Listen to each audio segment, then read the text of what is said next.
Red book की 6th addition, और इस एडिशन के हवाले से आज हम चौधरी असलम के दफ्तर में आए हैं, जो कि इंसदाद इंतहा पसंदी सेल के इंचार्ज हैं, और उनसे पूछेंगे कि इनमें कितने ऐसे नाम हैं जो कि ऐड हुए हैं और कितने ऐसे नाम हैं जो कि खत्म हो चुके हैं, या तो उनको पकड़ लिया गया है या फिर उनका इनकाउंटर हो गया है, वो मारे जा चुके हैं। अस्सलाम वालेकुम साहब।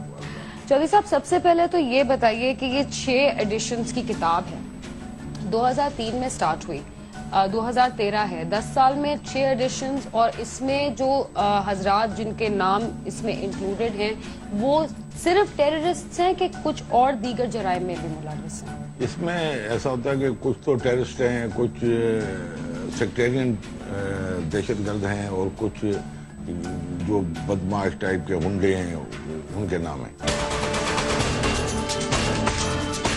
मगर जिस तरह आपके पास इंफॉर्मेशन इनकी आई हुई है विद द पिक्चर, तो ये आपकी इंटरनल बुक है कि ये आप लोगों को भी देते हैं कि कोई अगर देख सके तो वो आपको तो कॉल कर सके? शाया करते हैं ना, ये तो हम हमारी वेबसाइट पे भी अवेलेबल है, सीआईडी की वेबसाइट पे अवेलेबल है, इसको तो हम शाया करते हैं। इसको शाया करने का मकसद ये है कि हर आदमी के पास जाए। अच्छा, तो इसमें कितना सक्सेस रेट आपको मिला है इस किताब के हवाले से? इस किताब के हवाले से बहुत सक्सेस रेट मिला है। अगर आप 2003 से लेंगी तो वो सारे लोग इसमें से तकरीबन लोग खारिज हो गए हैं, जिसमें चंद लोग रह गए, बाकी सब लोग या तो मारे गए हैं या पकड़े गए हैं। सर, अगर टेररिज्म की बात करें, क्योंकि जाहिर बात है ये मतलब दहशतगर्द टेररिज्म एक डिफरेंट एरिया है और क्राइम एक डिफरेंट एरिया, 9/11 के बाद तो ये काफी वाज़ेह हो चुका है। तो टेररिस्ट एक्टिविटीज पाकिस्तान में सबसे ज्यादा पीक पे कब थी, कब स्टार्ट हुए बॉम्ब ब्लास्ट, और 2013 का अगर आप हमें डेटा हमसे शेयर करें? नहीं, ये देखें कि ये टेररिज्म 9/11 के बाद टेररिज्म शुरू हुआ, पूरे पाकिस्तान में टेररिज्म हुआ, जगह जगह पे बम ब्लास्ट हुए, कराची शहर में भी बम ब्लास्ट हुए, और फिर एक ऐसा वक्त आया कि बहुत सारे लोगों को अरेस्ट कर लिया गया और बहुत इसमें गैप आ गया। फिर ये दोबारा ऊपर जब वजीरिस्तान में ऑपरेशन तेज हुआ तो वहाँ से लोग इधर भागे और इधर उन्होंने फिर टेररिज्म किया। फिर इसमें शुरू में तो ये टेररिज्म हुआ, सिर्फ सेक्टेरियन टेररिज्म हुआ कि मजहब के नाम पे, अपने मसलक के नाम पे एक दूसरे को मारा गया। लेकिन अचानक इसमें चेंजिंग आई जब तालिबान इसमें शामिल हो गए, और तालिबान ने शुरू में कराची को अपना हब बनाया पैसे के लिए, तो वो यहाँ पे नहीं करते थे, फिर उन्होंने यहाँ पे बम ब्लास्टिंग शुरू कर दी। उसके बाद कराची में जो बम ब्लास्ट हुए वो आप देखेंगे कम होते गए। अब इस साल थोड़े ज्यादा हुए, लेकिन पिछले साल तो बिल्कुल कम हुए। पिछले साल 2012 में मेजर ब्लास्ट सिर्फ 11 हुए थे, इस दफा 36 हुए हैं। लेकिन अगर 36 हुए हैं तो उसमें से बहुत सारे पकड़े गए हैं, 14 के करीब पकड़े गए हैं जो इसी सीआईडी ने पकड़े। 14 मेजर बम ब्लास्ट सीआईडी ने उनके मुल्ज़मान को पकड़ा है, जो कि कोर्ट में ट्रायल हो रहे हैं, और कुछ एनकाउंटरों में मारे भी गए।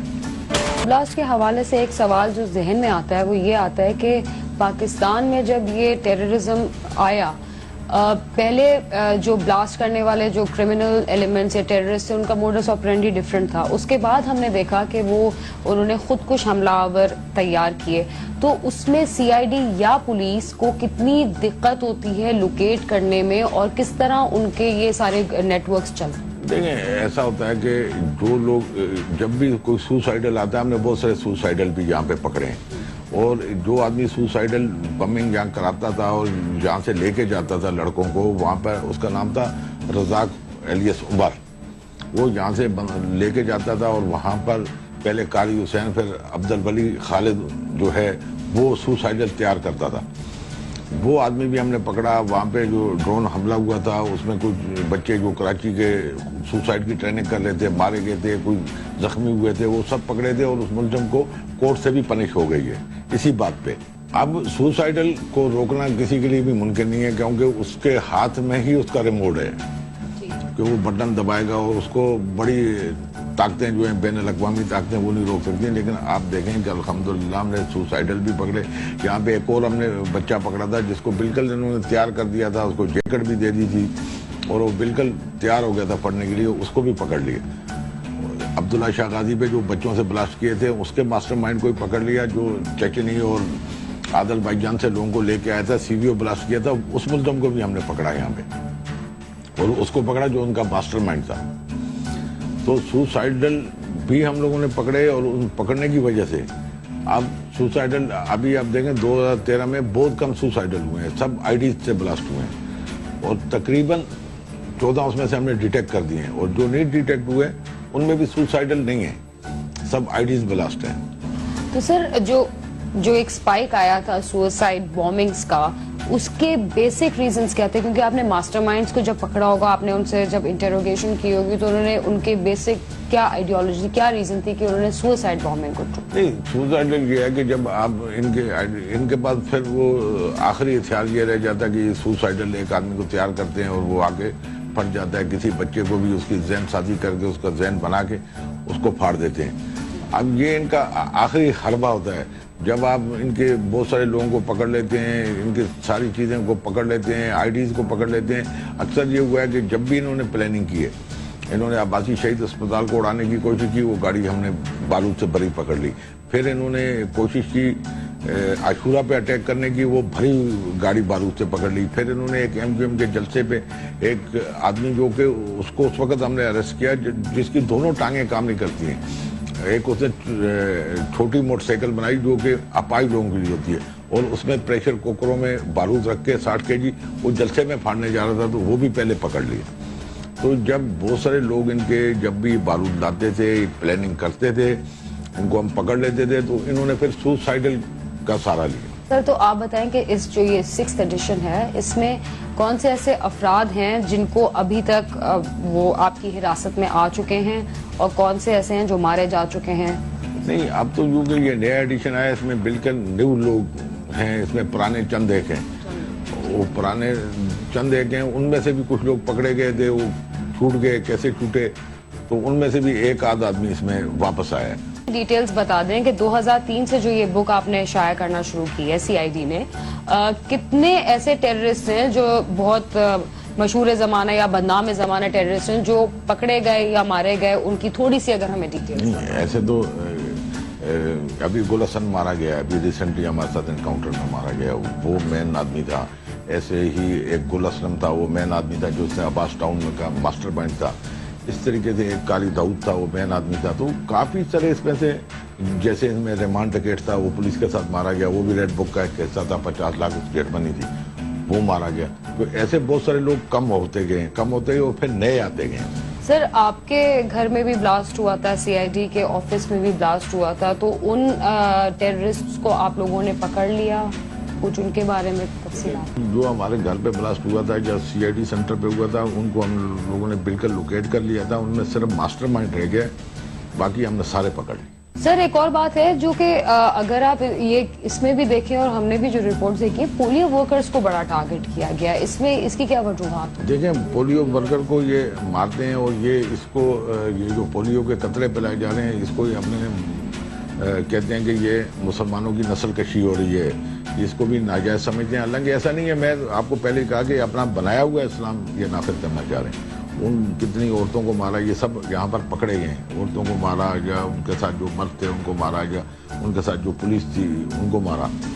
तो अब ये जो टेररिस्ट नेटवर्क्स आप कह रहे हैं कि इनको जड़ से नहीं उखाड़ा जा सकता, क्या इज इट पॉसिबल कि कुछ ऐसा टाइम ऐसा आए कि ये लोग खत्म हो जाए? ये बिल्कुल ख़त्म हो जाएंगे जिस दिन ये मीडिया, हम और अवाम, अदालत सब एक हो गए तो बिल्कुल जड़ से उखेड़ देंगे। अच्छा सर, एक और मुझे सवाल करना था रेड बुक के हवाले से। इसमें स्केचेस भी हैं और बहुत सारे ऐसे भी हैं जो ब्लैंक हैं मगर उसमें डिटेल्स लिखी हुई हैं, कद और ये जैसे ये है।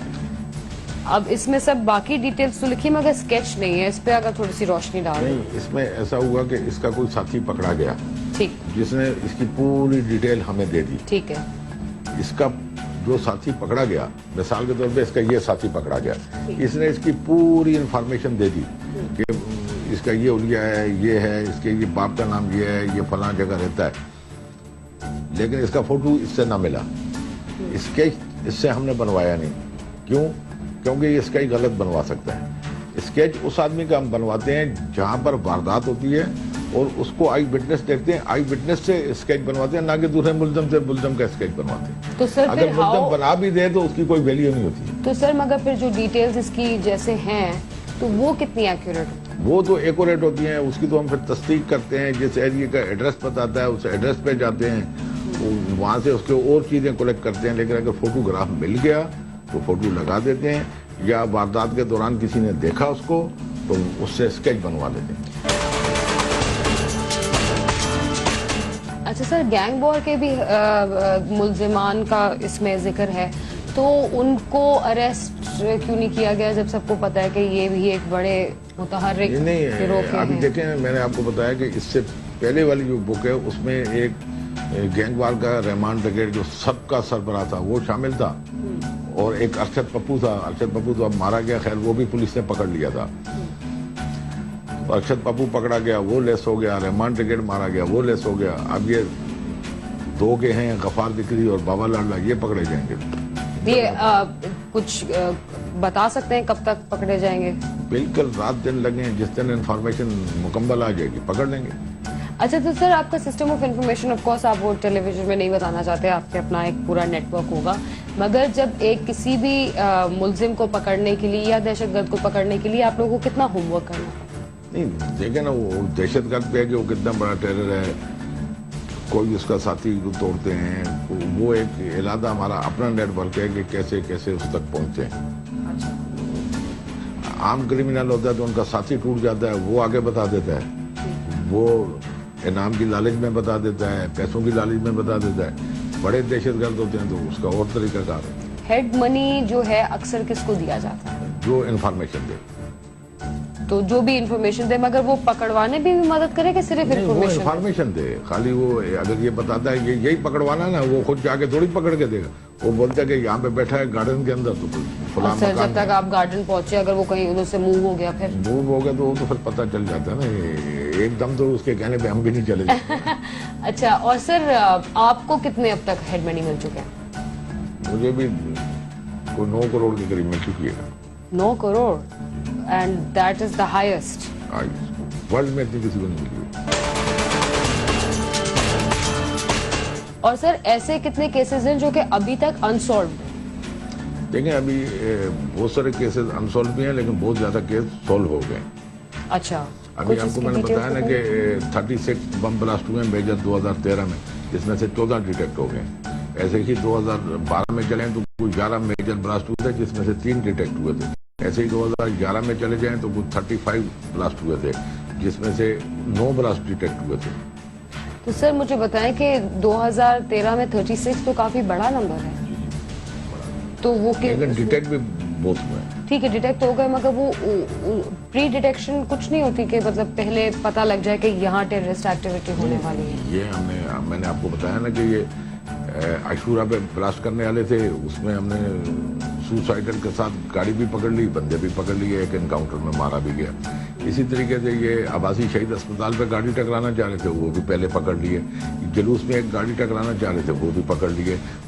सेंट्रल जेल पे हमला करना चाह रहे थे, वो भी पकड़ लिए। गुलामान अब्बास स्कूल पे गाड़ी टकराना चाह रहे थे, वो भी पकड़ लिए। वो पहले पकड़ लिए, वारदात करने से पहले पकड़ लिए। नहीं तो बहुत मेजर डिस्ट्रक्शन और होती। तो सर जो हजरात ये पकड़े हैं टेररिस्ट, उनको सजा हो चुकी है, कोर्ट्स ने सजा अभी ये कोर्ट का तो बहुत लेंथी प्रोसेस है ना, वो ऐसे एकदम थोड़ी सजा होती है। पहले मुलजम पकड़ा जाता है, फिर उसके साथ जो मफरूर होते हैं उसका तरीकाकार है, जो उनकी कार्रवाई होती है, उनको ढूंढने की कार्रवाई होती है, फिर उनको कोर्ट सेपरेट करती है, उनके खिलाफ 87-88 हम बोलते हैं कार्रवाई करके। उसके बाद चार्ज फ्रेम होता है और फिर केस चलता है, फिर उसमें गवाहियाँ, फिर जितनी गवाहियाँ हम देते हैं फिर उतना ही मुलजम का राइट है, इतनी गवाहियाँ वो भी देता है। ओके।